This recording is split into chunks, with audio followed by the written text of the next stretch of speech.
下到来了，差不多1个小时啊 set up。Wish, hari yang panas macam ni memang tak boleh tahan lah. So geng, ni Seahawk boat. Boleh berdiri, memang siap boleh tahan untuk seorang je.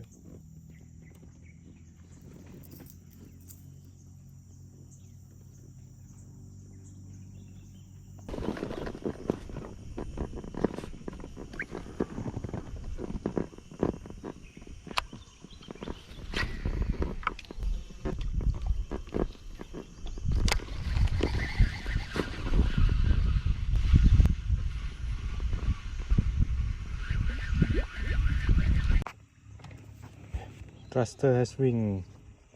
Nampak tak sebab dia punya handle pendek, saya susah sikit lah nak pegang ni kan. So saya pun pakai yang ni, cucuk je kat dalam. Dia memang kalau speed nombor 1 dia akan ada sikit slow lah. Kalau nak laju sikit boleh tukar speed nombor 2. Lepas tu dia akan jalan laju sikit, tapi dia pun tak laju sangat. Tapi okey lah, boleh jalan, ada angin pun boleh jalan.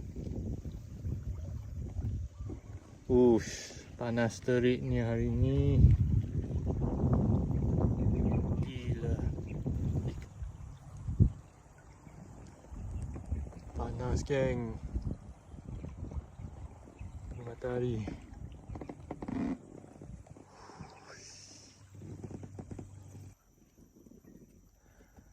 Panas. Ni boat Seahawk kan, kalau you nak berdiri, kalau you pakai stock punya Seahawk, dia memang tak boleh berdiri. Kena beli PVC ni. Lebih kurang 20mm macam tu. You boleh berdiri kat atas lah, tak ada masalah. Dia mesti ada satu papan. Kalau ada, kalau you boleh, letaklah papan. Papan 5mm ke 10mm, okey lah.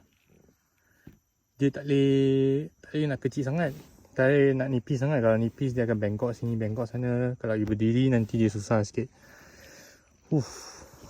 Okey lah. Tamatlah hari ni. Kita balik.